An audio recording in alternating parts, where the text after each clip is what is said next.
Good morning, everyone. I'm Sanjara, and I'll be handling the second year English intermediate. And before we start, I would like to state certain instructions for you to follow. Second year English paper is very lengthy, so you have to be very fast in completing the works so that it enables you to revise your paper before you hand it over to the uh, invigilator. So in this regard, I give you a certain tips how to go about writing and make your work very easy for the examiner. It would make you easy if you write very systematically and very clearly. Remember one thing, a well presented paper with neat handwriting fetches you more marks than an not a systematic, illegible, badly written work. So please, children, however fast you write, please see that your handwriting is neat and clear. Secondly, that I would want to tell you is there are 5 lessons in prose, 5 lessons in poetry, and 5 in non-detail. You don't have to learn all the annotations and question and answers from prose, poetry, the non-detail. You can easily skip one of each of them. One lesson from prose, one from poetry, and one from non-detail. 4 lessons which you prepare, 4 lessons of from prose, poetry, and non-detail are enough. And from each lesson, if you prepare one answer, that is more than enough. Usually, the theme around the prose, poetry, or non-detail, either they are one or maximum 2 themes.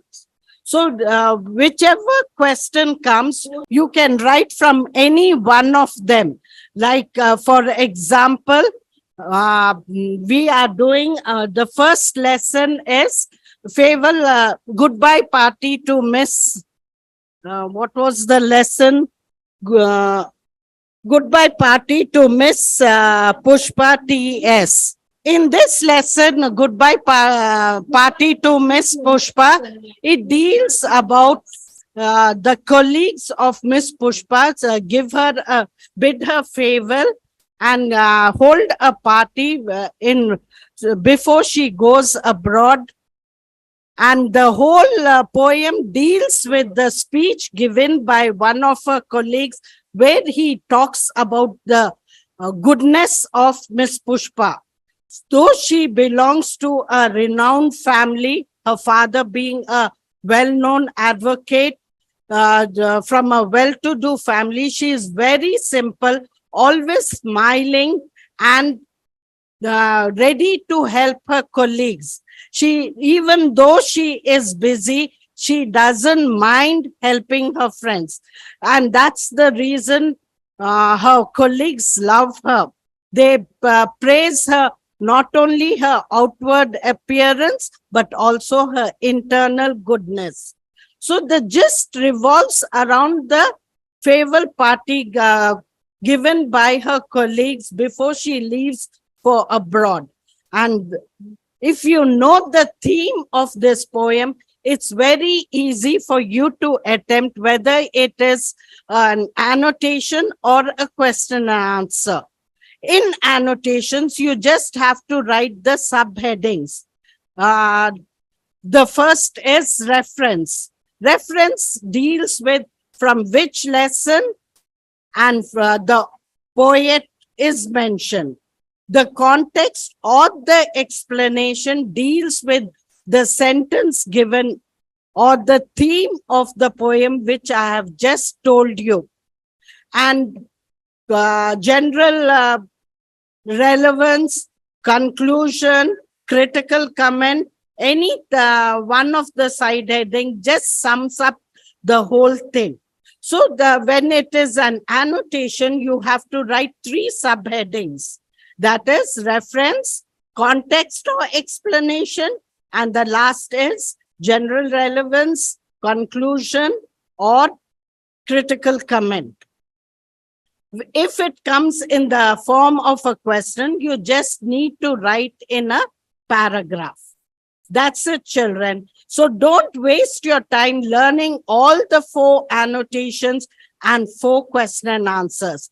At present, the books available, the material at the end gives you single annotation or a single question and answer. Just learn that. See that your work is appropriate. 4 marks is equivalent to 1 big paragraph, almost 3/4 to 1 page. Beyond that, it is just repetitive and you tend to make lot of mistakes. So please see, the quality counts, not the quantity. 4 marks is 1 page, maximum 1.25 page. So don't spend time wasting writing lengthy answers, because as you know, your paper is more of a descriptive kind, where you have lots and lots of written work. It's not objective like in the juniors, where 60% of your paper was objective. Here it is more of a descriptive kind. So children, try and write brief answers. Quantity doesn't count. It's the quality that counts. Now, going on to the next lesson, the grasshopper and the cricket. Here it deals with the nature. Here, John Keats talk about the never ceasing music of nature. During the summer, you must have noticed the grasshopper hops from hedge to hedge, singing the glory of nature. Birds do sing, but in the heat of the sun, they take rest, while the grasshopper continues singing and making lively sound, keeping everyone happy. But in the winter time, when it is completely covered with snow, it's a white world, a dead world where nothing moves around. Even then, you find the nature's song continuing. It's the insignificant creature, the cricket, who makes a shrill sound sitting under the warm stone and singing, making a shrill sounds, keeping the people, when they hear the sound of the cricket, they feel it's like the grasshopper who sings during the summer and brings warmth into their hearts. So this is what the whole thing uh, contains. This is a poem by John Keats, where he says the music of the nature never ceases. It is continuous. In summer, the grasshopper keeps everything lively, and in the winter, in the dead world, it is the small, insignificant creature, the cricket, who makes a shrill sound and makes the people warm, brings warmth into their hearts. So this is how you write the annotation, children. If it's annotation, you just write with subheadings. If it's a paragraph question, just write in a paragraph. Do not bother to write the details, the subheadings and everything, but it is always better if you mention the name of the poem or lesson and the author and the poet. This is very, very important. Now, coming to the next poem, that is the Hiroshima Child, written by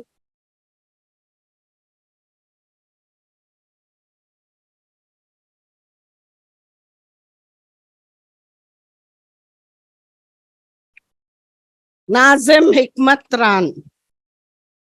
Here he talks about a 7-year-old dead child.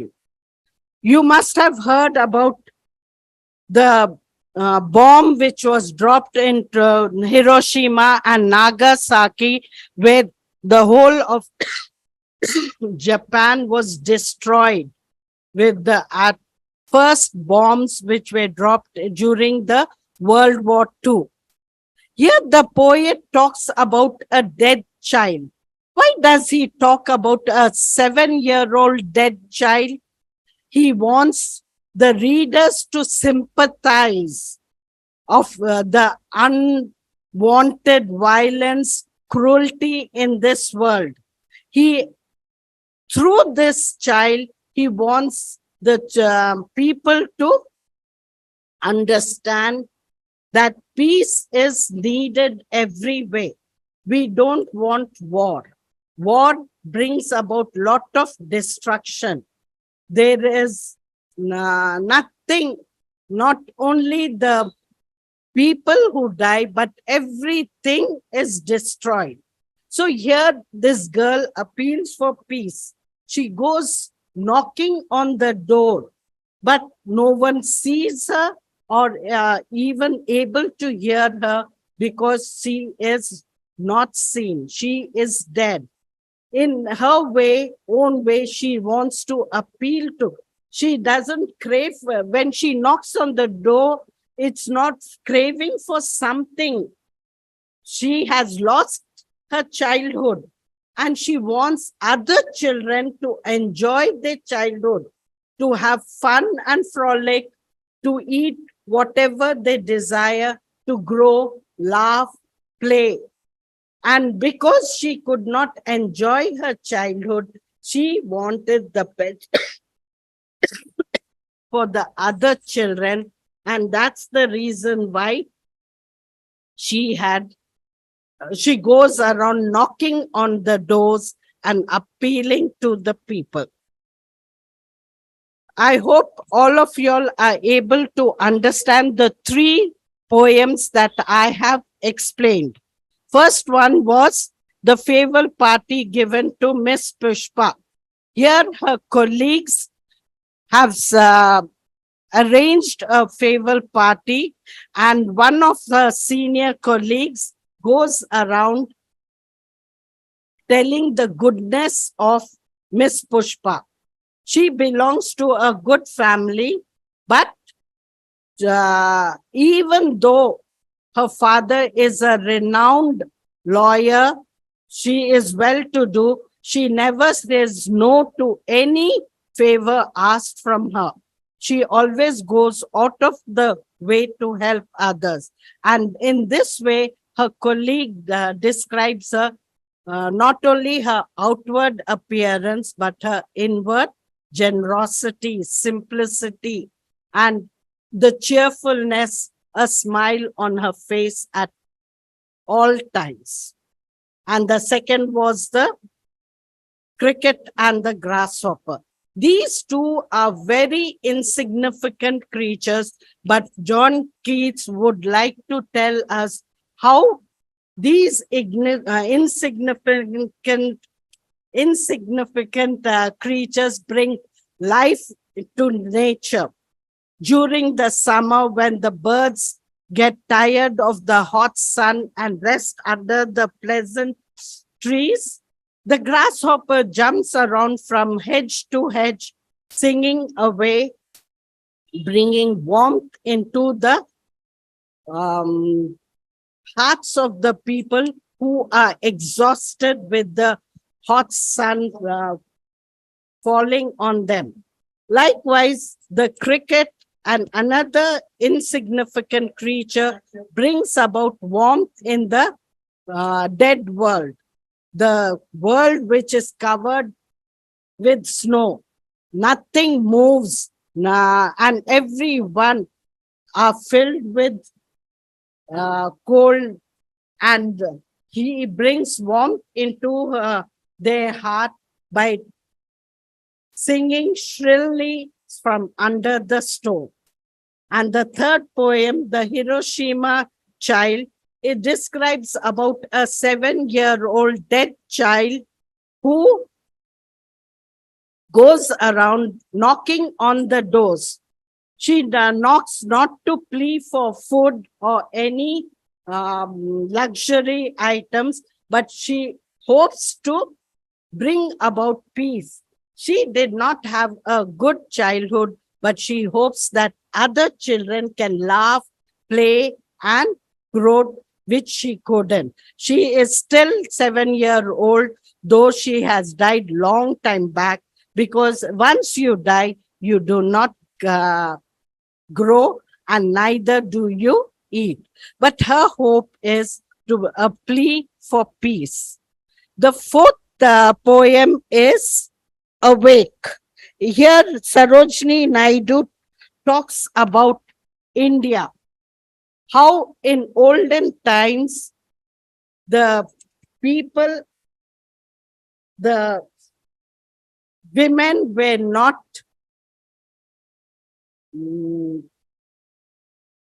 the present generation. You hear the subjugation of the women. They in ancient times, in the 18th and the early 19th century, the women played a very dominant role. They were leaders in several aspects. But with the coming of the Parda system, women were not allowed to work or come out into the forefront. Later on, with Gandhiji's non-cooperation movement, women came out and they started taking, they were at the forefront, taking a vital role in the non-cooperation movement, whether it was boycotting the English goods or the liquor shops, putting a ban on the liquor shops. We found women coming every way. So Sarojini Naidu talks about it, explaining how earlier in the 18th, 19th century, women played a dominant role. Now the present, after the non-violent movement with the help of Gandhiji, again we find women taking part in the major role in coming forward and taking the world ahead. You hear of women taking part. You find there are women pilots, women bus drivers, conductors, everywhere. Plus political leaders. You find there are so many political leaders. And Sarojini Naidu herself was the first governor of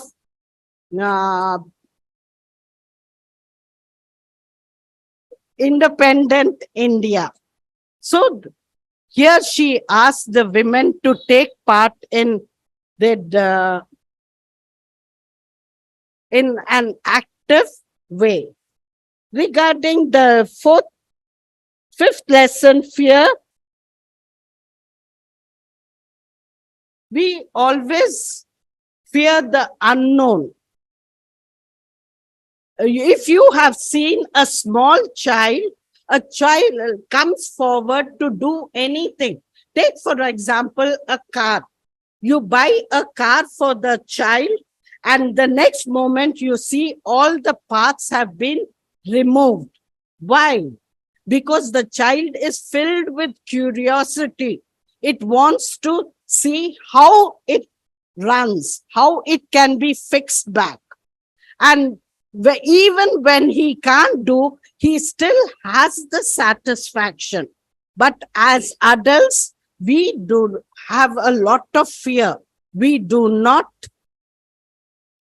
anything unexpected, we are scared to take a leap forward.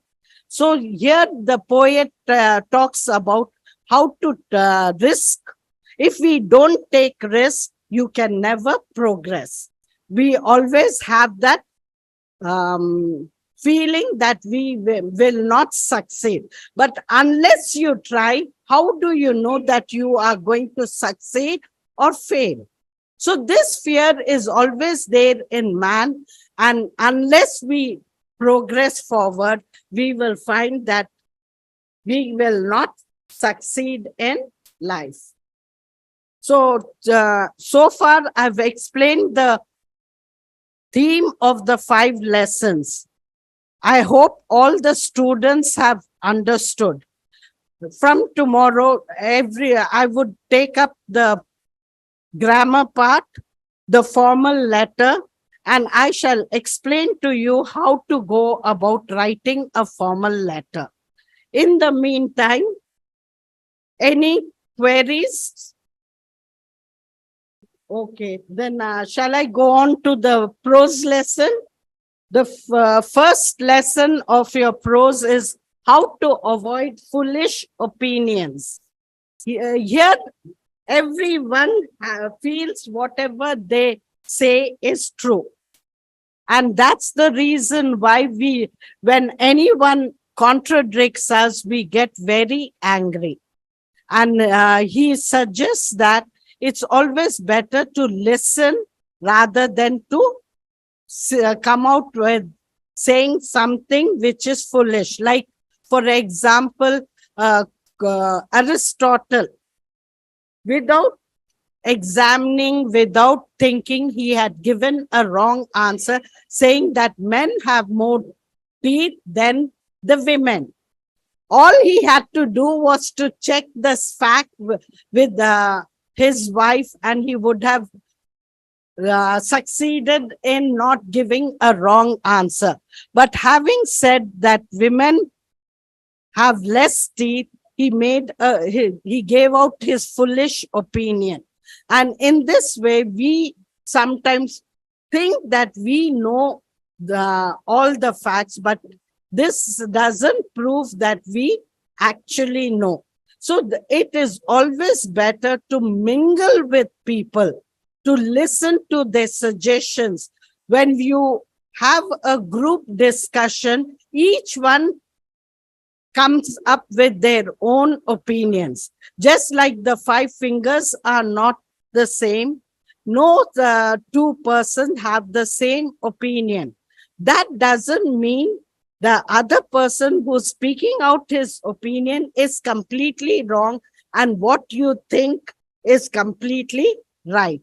So in this way, the author tries to explain that the more you mingle, the more you go around the world, you interact with people, you get to have a clear idea about what other people think, how the other people live, the ways which we live. We feel it's very comfortable, and when we go abroad, mingle with other people, we tend to have feel that what they follow, their culture, their tradition is different and not comfortable. But always remember, when we mingle with other people, it's only then that we get to have a right idea about other people's opinion, the way they live, the way they speak, the way they dress, their culture, traditions, all are explained to us. And that's when we get to know the other side of other people. The next lesson in prose happens to be the solution to plastic pollution. Everyone knows with the increasing pollution, there is a lot of problems. We hear about the increase in the population, which is bringing about because there is lot of demand, there is an increase in the pollution, whether it is cutting down of trees, the more the vehicles, sound, All this is leading to the depletion of ozone air, and with the sun burning down, the glaciers are melting, and with the glaciers melting, there is an increase in the water level. And this one day, as it is, the world is covered 75% with water. With the glaciers melting, there will be an increase in the water level, and we find that there is depletion in the soil. So, Mr. One professor of Chennai has come up with a solution to this. He accidentally heard a TV report where the person happened to say that there was that plastic melts in water. But when he heard this wrong declaration, his mind started working, and he knew that plastic only burns. It with the burning of the plastics, there is no toxic substance that goes into the air. So he came up with an idea of laying plastic roads. Bitumen is very expensive, and each kilometer we need 10 tons of bitumen, which is each bitumen costs around 50,000. So with the laying of the plastic road, we can reduce one ton of bitumen. That is 9 tons of bitumen and 1 ton of plastics. So we can help the government by sorting out the garbage, the plastics, the